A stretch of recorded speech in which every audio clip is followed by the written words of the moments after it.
ಚಿಂದಿ ಉಡಾಯಿಸೋ ಖಾರ ಬಣ್ಣ ರುಚಿಯನ್ನು ನೀಡುತ್ತದೆ. ಆಚಿ ಮೆಣಸಿನ ಪುಡಿ ಚಿಂದಿ ಉಡಾಯಿಸೋ ಖಾರ ಬಣ್ಣ ರುಚಿ. ರಾಜ್ಯದ 18 ಕಡೆಗಳಲ್ಲಿ ಜಾರಿ ನಿರ್ದೇಶನಾಲಯದ ಅಧಿಕಾರಿಗಳು ದಾಳಿ ಮಾಡಿದ್ದಾರೆ. ಸೀಟ್ ಬ್ಲಾಕಿಂಗ್ ದಂಧೆಯ ವಿರುದ್ಧ ಇಡಿ ಅಧಿಕಾರಿಗಳಿದೀಗ ಶಾಕ್ ಕೊಟ್ಟಿದ್ದಾರೆ. ಇಂಜಿನಿಯರಿಂಗ್ ಕಾಲೇಜುಗಳ ಮೇಲೆ ದಾಳಿ ನಡೆಸಿ ಪರಿಶೀಲನೆಯನ್ನು ಮಾಡಲಾಗ್ತಾ ಇದೆ. ಬೆಂಗಳೂರಿನ ಕೆಲ ಇಂಜಿನಿಯರಿಂಗ್ ಕಾಲೇಜುಗಳ ಮೇಲೆ ದಾಳಿ ಮಾಡಲಾಗಿದೆ. ಬೆಳಗ್ಗೆ 6 ಗಂಟೆಗೆ ಹೇಳಿಕೇಳಿ ಈಗ CET ಮತ್ತು ನೀಟ್ ಎಕ್ಸಾಮ್ ಫಲಿತಾಂಶ ಬಿಡುಗಡೆ ಆಗಿದೆ. ಕೆಲವಷ್ಟು ಕಡೆ ಸೀಟ್ ಬ್ಲಾಕಿಂಗ್ ದಂಧೆ ನಡೆಯುತ್ತೆ ಎನ್ನುವ ಖಚಿತ ಮಾಹಿತಿಯನ್ನು ಆಧರಿಸಿ ಈ ದಾಳಿ ನಡೆದಿದೆ. ಬೆಂಗಳೂರಲ್ಲೇ ಕೆಲವಷ್ಟು ಕಾಲೇಜುಗಳ ಮೇಲೆ ದಾಳಿ ನಡೆದಿದೆ. ಬೆಳಗ್ಗೆ 6 ಗಂಟೆಯಿಂದಲೇ ಪರಿಶೀಲನೆ ಕಾರ್ಯ ಶುರುವಾಗಿದೆ. CET ಮುಗಿಸಿರುವಂಥ ವಿದ್ಯಾರ್ಥಿಗಳಿಗೆ ಸೀಟ್ ಸಿಗೋದಿಲ್ಲ ಅಂತ ಅಂದುಕೊಳ್ಳಿ. ಈಗೆಲ್ಲವೂ ಕೂಡ KEA ಮುಖಾಂತರವೇ ಬರಬೇಕು. ಕರ್ನಾಟಕ ಪರೀಕ್ಷಾ ಪ್ರಾಧಿಕಾರ KEA ಮುಖಾಂತರವೇ ಸೀಟ್ ಅಲಾಟ್ ಆಗುತ್ತೆ. ಆದರೂ ಕೂಡ ಅಡ್ವಾನ್ಸ್ ಆಗಿ ಸೀಟ್ ಬ್ಲಾಕ್ ಮಾಡುವಂಥ ದಂಧೆ ನಡೀತಾ ಇದೆ. ಸೀಟ್ ಬ್ಲಾಕ್ ಮಾಡುವಂಥದ್ದು ಕಾನೂನಿನಲ್ಲಿ ಅವಕಾಶ ಇಲ್ಲ. KEA ಮುಖಾಂತರ ಸೀಟ್ ಅಲಾಟ್ ಆದರೆ ಆ ಕಾಲೇಜುಗಳಿಗೆ ಹೋಗಿ ಸೀಟ್ಗಳನ್ನು ತೆಗೆದುಕೊಂಡು ವಿದ್ಯಾಭ್ಯಾಸ ಮಾಡಬೇಕು. ಆದರೆ ಸೀಟ್ ಬ್ಲಾಕ್ ಮಾಡ್ಕೊಳ್ಳೋದು, ಅಡ್ವಾನ್ಸ್ ಆಗಿ ಬ್ಲಾಕ್ ಮಾಡಿಕೊಂಡು ಅದರ ವಿರುದ್ಧ ಅದರ ಒಂದು ಹಣದ ದಂಧೆ ಅದು. ದೊಡ್ಡ ದೊಡ್ಡ ಕಾಲೇಜುಗಳು, ದೊಡ್ಡ ದೊಡ್ಡ ಸಂಸ್ಥೆಗಳು ಈ ಮ್ಯಾನೇಜ್ಮೆಂಟ್ ಕೋಟಾದಲ್ಲಿ ಬರುವಂಥ ಸೀಟ್ಗಳನ್ನು ಬ್ಲಾಕ್ ಮಾಡುವಂಥ ದಂಧೆಯನ್ನು ಶುರು ಮಾಡಿದ್ದಾರೆ. ಅದಕ್ಕೆ ಮನಸೋ ಇಚ್ಛೆ ವಸೂಲಿ ಮಾಡುವಂಥ ಕೆಲಸವೂ ಕೂಡ ನಡೆಯುತ್ತೆ. ಹಣದ ಆಸೆಗಾಗಿ ಸೀಟ್ ಬ್ಲಾಕಿಂಗ್ ದಂಧೆ ನಡೀತಾ ಇದೆ ಅನ್ನುವ ಆರೋಪ ಇತ್ತು. ಇದೀಗ ಜಾರಿ ನಿರ್ದೇಶನಾಲಯ ಅಂಥ ಕಾಲೇಜುಗಳನ್ನು ಗುರುತಿಸಿ ದಾಳಿ ಮಾಡಿದೆ. ಸೀಟ್ ಬ್ಲಾಕಿಂಗ್ ವಿಚಾರವಾಗಿ ಏನೆಲ್ಲ ಬೆಳವಣಿಗೆಗಳು ನಡೆದಿದೆ ಅನ್ನೋದನ್ನು ಪರಿಶೀಲನೆ ಮಾಡಲಾಗ್ತಾ ಇದೆ. ಸೀಟ್ ಬ್ಲಾಕಿಂಗ್ ಸಂಬಂಧ ಈ ಹಿಂದೆ ಸೈಬರ್ ಅಧಿಕಾರಿಗಳು ತನಿಖೆ ಮಾಡಿದ್ರು. ತನಿಖೆ ನಡೆಸಿ ಚಾರ್ಜ್ ಶೀಟ್ ಸಲ್ಲಿಸಿದ್ರು ಸೈಬರ್ ವಿಭಾಗದ ತನಿಖಾಧಿಕಾರಿಗಳು. ಈ ಬಗ್ಗೆ ಮಲ್ಲೇಶ್ವರಂ ಠಾಣೆಯಲ್ಲಿ ಪ್ರಕರಣ ದಾಖಲಾಗಿತ್ತು. ತನಿಖೆ ವೇಳೆ ಮಧ್ಯವರ್ತಿಗಳ ಪಾತ್ರ ಸಾಬೀತಾಗಿತ್ತು. ಕರ್ನಾಟಕ ಪರೀಕ್ಷಾ ಪ್ರಾಧಿಕಾರದ ಸಿಬ್ಬಂದಿ ಕೂಡ ಭಾಗಿಯಾಗಿದ್ದು ಸಾಬೀತಾಗಿತ್ತು. ಒಂದು ಸೀಟ್ಗೆ 60 ಲಕ್ಷ ರೂಪಾಯಿ ಪಡೆದಿರೋದು ಬೆಳಕಿಗೆ ಬಂದಿತ್ತು. ಒಂದು ಸೀಟ್ಗೆ ಬ್ಲಾಕ್ ಮಾಡಿದ್ದ ಸೀಟ್ 60 ಲಕ್ಷಕ್ಕೆ ಮಾರಾಟ ಆಗಿತ್ತು. ಅದು ಬೆಳಕಿಗೆ ಬಂದಿತ್ತು. ಅಕ್ರಮ ಹಣದ ವ್ಯವಹಾರ ಶಂಕೆ ಹಿನ್ನೆಲೆ ಇಡಿ ಅಧಿಕಾರಿಗಳು ದಾಳಿ ಮಾಡಿದ್ದಾರೆ. ನೋಡಿ, ಹೇಳಿ ಕೇಳಿ, ಈ ಅಕ್ರಮ ವ್ಯವಹಾರ ಇದೆಯಲ್ಲ, ಇದು ನಡೆಯೋದು ಬ್ಲ್ಯಾಕ್ ದಂಧೆ, ಅದು ಕಪ್ಪು ದಂಧೆ. ಯಾಕೆಂದರೆ ಕಪ್ಪು ಹಣವನ್ನು ಬಳಸಿಯೇ ಇಲ್ಲಿ ವಹಿವಾಟು ವ್ಯಾಪಾರ ಮಾಡಲಾಗುತ್ತೆ. ಸೀಟ್ಗಳನ್ನು ಮುಂಗಡವಾಗಿ ಕಾಯ್ದಿರಿಸಿಕೊಳ್ಳೋದು. ಆ ಸೀಟ್ ಅಲಾಟ್ ಆಗುತ್ತೋ ಬಿಡುತ್ತೋ, KEA ಮೂಲಕ ಅಪ್ಲೈ ಮಾಡಿಕೊಂಡು KEA ಮೂಲಕ ಸೀಟನ್ನು ತೆಗೆದುಕೊಳ್ಳಬೇಕಾಗತ್ತೆ. ಆದರೆ ಇಲ್ಲೇನು ಮಾಡೋದು, ಅಡ್ವಾನ್ಸ್ ಆಗಿ ನನ್ನ ಮಗನೋ ಮಗಳೋ ಯಾರೋ ಹೋಗ್ತಾರಪ್ಪ, ಯಾರಿಗೋ ಸೀಟ್ ಬೇಕು ಅಂತ ಬ್ಲಾಕ್ ಮಾಡಿಬಿಡೋದು. ಆ ಸೀಟ್ ಯಾರಿಗೂ ಸಿಗದಂತೆ ನೋಡಿಕೊಳ್ಳೋದು. KEA ಅಲಾಟ್ಮೆಂಟಲ್ಲಿ ಆ ಸೀಟ್ ಸಿಗದಂತೆ ನೋಡಿಕೊಳ್ಳೋಕ್ಕೆ KEA ಸಿಬ್ಬಂದಿಯನ್ನು ಬುಕ್ ಮಾಡಿಕೊಳ್ಳೋದು. ಇದೊಂದು ವ್ಯಾಪಕವಾದ ದಂಧೆ ಇತ್ತು.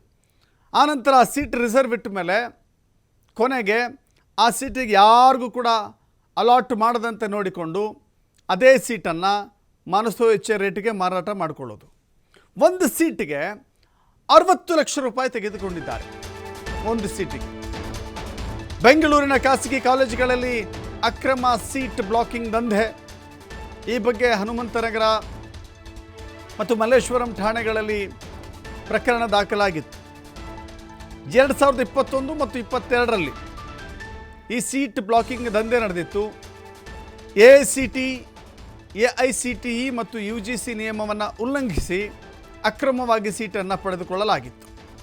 ಕೋಟ್ಯಂತರ ರೂಪಾಯಿ ಸಂಗ್ರಹ ಮಾಡಿದ್ದಂಥ ಖಾಸಗಿ ಕಾಲೇಜುಗಳು ಮೆರಿಟ್ ಬದಲಾಗಿ ಏಜೆಂಟ್ಗಳ ಮೂಲಕ, ಕೆಲವಷ್ಟು ಏಜೆಂಟ್ಗಳಿದ್ದಾರೆ ಕೆಲವು ಕಾಲೇಜುಗಳಿಗೆ, ಆ ಏಜೆಂಟ್ಗಳ ಮೂಲಕವೇ ಸೀಟ್ ಹಂಚಿಕೆ ಆಗಿದೆ.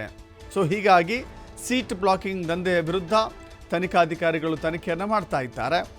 ಹೇಗೆ ಅಂತ ಹೇಳಿದ್ರೆ, ಅಕ್ರಮ ಹಣ ವರ್ಗಾವಣೆ ಇಲ್ಲಿ ಪ್ರಮುಖವಾಗಿ ಪಾತ್ರವನ್ನು ಪಡೆದುಕೊಳ್ಳುತ್ತೆ.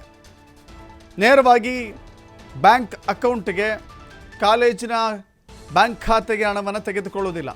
ಬದಲಾಗಿ ಇವರು ನಗದನ್ನು, ಕ್ಯಾಶನ್ನು, ಬ್ಲ್ಯಾಕ್ ಮನಿಯನ್ನು ತೆಗೆದುಕೊಳ್ತಾರೆ. ಹೀಗಾಗಿ ಅಲ್ಲಿ PMLA ಅಕ್ರಮ ಹಣ ವರ್ಗಾವಣೆ ಇದೆಯಲ್ಲ, ಅದು ಸೆಳೆಯುತ್ತೆ. ಹೀಗಾಗಿ ಇವತ್ತು ಜಾರಿ ನಿರ್ದೇಶನಾಲಯ ದಾಳಿ ಮಾಡಿ ತನಿಖೆಯನ್ನು ಆರಂಭ ಮಾಡಿದೆ. ಮತ್ತಷ್ಟು ಮಾಹಿತಿ ನಮ್ಮ ಪ್ರತಿನಿಧಿ ಸಂತೋಷ್ ನೀಡ್ತಾರೆ. ಸಂತೋಷ್, ಇದೊಂದು ದಂಧೆ ಅನೇಕ ವರ್ಷಗಳಿಂದ ಇದೆ. ಅದನ್ನು ತಪ್ಪಿಸಬೇಕು ಅಂತ ಹೇಳಿ KEA ಮುಖಾಂತರವೇ ಸೀಟ್ಗಳನ್ನು ಅಲಾಟ್ ಮಾಡಿಕೊಳ್ಳಬೇಕು ಅಂತ ಹೇಳಿ ನಿಯಮ ಇದೆ. ಆದರೆ ಇವರು KEA ಸಿಬ್ಬಂದಿಯನ್ನೇ ಬುಕ್ ಮಾಡಿಕೊಂಡು ಅಲ್ಲಿಯೂ ಅಲಾಟ್ ಆಗದಂತೆ ನೋಡಿಕೊಂಡು ತಮಗೆ ಬೇಕಾದ ಸೀಟ್ಗಳನ್ನು ಬ್ಲಾಕ್ ಮಾಡಿಕೊಂಡು ಅದನ್ನು ಮಾರಾಟ ಮಾಡ್ತಾರೆ ಅಂತ ಹೇಳಿದ್ರೆ ಏನು ಕತೆ? ಇದಕ್ಕೆ ಕಡಿವಾಣ ಯಾವ ರೀತಿ? ಜೊತೆಗೆ ಈಗ ಇಡಿ ಅಧಿಕಾರಿಗಳ ತನಿಖೆಯ ವೇಳೆ ಏನೆಲ್ಲ ಪತ್ತೆ ಆಗ್ತಾ ಇದೆ? ಅಶೋಕ್, ಪ್ರಮುಖವಾಗಿ ಏನಾಗುತ್ತೆ, ಇಂಜಿನಿಯರಿಂಗ್ ಕಾಲೇಜುಗಳಲ್ಲಿ ಸಾಮಾನ್ಯವಾಗಿ ಇಲ್ಲ ಮೆಡಿಕಲ್ ಕಾಲೇಜುಗಳಲ್ಲಿ ಇಂತಹ ಅಕ್ರಮ ದಂಧೆಗಳು ನಡೆಯುವಂತದ್ದು ನಾವು ಸಾಕಷ್ಟು ಪ್ರಕರಣಗಳನ್ನ ಗಮನಿಸಿದ್ವಿ. ಏನು ಇಲ್ಲಿ UGC ಮತ್ತು ಎಂಟ್ರೆನ್ಸ್ ಎಕ್ಸಾಮ್ಗಳೇನಿರುತ್ತೆ, ಇಂತಹ ಪರೀಕ್ಷೆಗಳನ್ನ ಬರೆಸಿ ಮೆರಿಟ್ ಮೇಲೆ ಇವರಿಗೆ ಏನು ಒಂದು ಪರ್ಸೆಂಟೇಜ್ ಅನ್ನ ಸರ್ಕಾರ ನಿಲ್ಲಿಸುತ್ತೆ, ಇಲ್ಲ ಖಾಸಗಿ ಸಂಸ್ಥೆಗಳನ್ನು ನಿಲ್ಲಿಸ್ಕೊಳ್ತೇವೆ, ಅದಕ್ಕೆ ಪೂರಕವಾಗಿ ಇವರು ಸೀಟ್ಗಳನ್ನ ಕೊಡಬೇಕಾಗತ್ತೆ. ಸೊ ಈಗಾಗಲೇ ಸಾಕಷ್ಟು ಅಂದ್ರೆ ಕಷ್ಟಪಟ್ಟು ಏನು ಓದಿದಂತ ವಿದ್ಯಾರ್ಥಿಗಳು ಏನಿರ್ತಾರೆ ಅಂತವ್ರಿಗೆ ಸೀಟ್ಗಳು ಸಿಕ್ಬೇಕಾಗತ್ತೆ.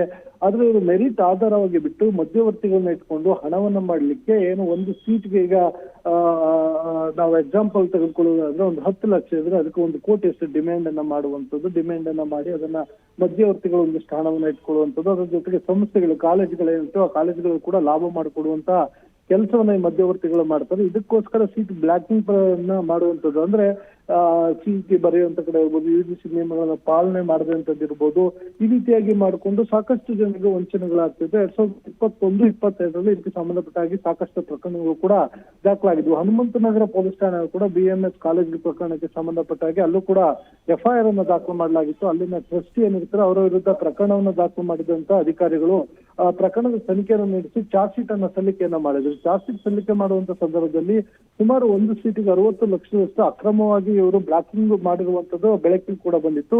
ಇದರ ಬೆನ್ನಲ್ಲೇ ಇಡಿ ಕೂಡ ಯಾವಾಗ ಕೋಟ್ಯಾಂತರ ರೂಪಾಯಿ ಹಣದ ವ್ಯವಹಾರ ನಡೆಯಿತು, ಇಡಿ PML ಆಕ್ಟ್ ನಲ್ಲಿ ಈಗಾಗಲೇ ECIR ಅನ್ನ ದಾಖಲು ಮಾಡ್ಕೊಂಡಿದೆ. ECIR ಅನ್ನ ದಾಖಲು ಮಾಡ್ಕೊಂಡು ಇಡಿ ಅಧಿಕಾರಿಗಳು ಇವತ್ತು ರಾಜ್ಯದ 8 ಕಡೆ ಈ ದಾಳಿಯನ್ನ ನಡೆಸಿರುವಂತದ್ದು. ಈ ದಾಳಿಯನ್ನ ನಡೆಸಿರುವಂತ ಅಧಿಕಾರಿಗಳು ಮಹತ್ವದ ದಾಖಲೆಗಳನ್ನು ಕೂಡ ಪತ್ತೆ ಮಾಡಿದ್ರೆ ಅನ್ನೋ ಮಾಹಿತಿ ಲಭ್ಯವಾಗ್ತಾ ಇರುವಂತದ್ದು. ಬೆಳಗ್ಗೆ 6 ಗಂಟೆಯಲ್ಲೂ ಕೂಡ 6 ಗಂಟೆಯಿಂದನೇ ಈ ದಾಳಿ ನಡೆದಿದೆ. ವಿಚಾರಣೆ ಮತ್ತು ಪರಿಶೀಲನೆ ಎರಡೂ ಕೂಡ ಮುಂದುವರೆದಿರುವಂತದ್ದು. ಇಡಿ ಅಧಿಕಾರಿಗಳ ಪರಿಶೀಲನೆ ಬಳಿಕ ಎಲ್ಲ ಇವತ್ತಿನ ದಾಳಿಯಲ್ಲಿ ಪ್ರಮುಖವಾದ ಮಹತ್ವವಾದ ದಾಖಲೆಗಳು ಮಾಹಿತಿಗಳು ಸಿಕ್ಕಿದೆ. ಯಾಕಂತ ಹೇಳಿದ್ರೆ ಇದು ಕಾಲೇಜುಗಳು ಆರಂಭವಾಗುವಂತ ಶಾಲಾ ಕಾಲೇಜುಗಳು ಆರಂಭವಾಗುವಂತ ಸಮಯ ಇರುವಂತ ಹಿನ್ನೆಲೆಯಲ್ಲಿ ಈಗ ಮತ್ತಷ್ಟು ಸೀಟ್ ಬ್ಲಾಕಿಂಗ್ ಆಗಿರುವಂತ ಸಾಧ್ಯತೆಗಳಿರ್ಬೋದು. ಸೊ ಹೀಗಾಗಿ ಇಡಿ ಅಧಿಕಾರಿಗಳು ಈ ದಾಳಿಯನ್ನು ನಡೆಸಿದ್ರು. ದಾಳಿಯ ಪರಿಶೀಲನೆ ಬಳಿಕ ಅಷ್ಟೇ ದಾಳಿಯಿಂದ ಏನೆಲ್ಲ ಮಾಹಿತಿ ಮತ್ತು ಅದರ ಜೊತೆಗೆ ದಾಖಲೆಗಳು ಪತ್ತೆ ಆಗಿದೆ, ಎಷ್ಟು ಕೋಟ್ಯಾಂತರ ರೂಪಾಯಿ ಅಕ್ರಮ ಹಣ ವ್ಯವಹಾರ ಮಾಡಲಾಗಿದೆ ಅನ್ನೋದೆಲ್ಲವೂ ಕೂಡ ಬೆಳಕಿಗೆ ಬರಬೇಕಾಗಿರುವಂತದ್ದು. Dasharath, yes, thank you Santosh ನಿಮ್ಮೆಲ್ಲ ಮಾಹಿತಿಗೆ.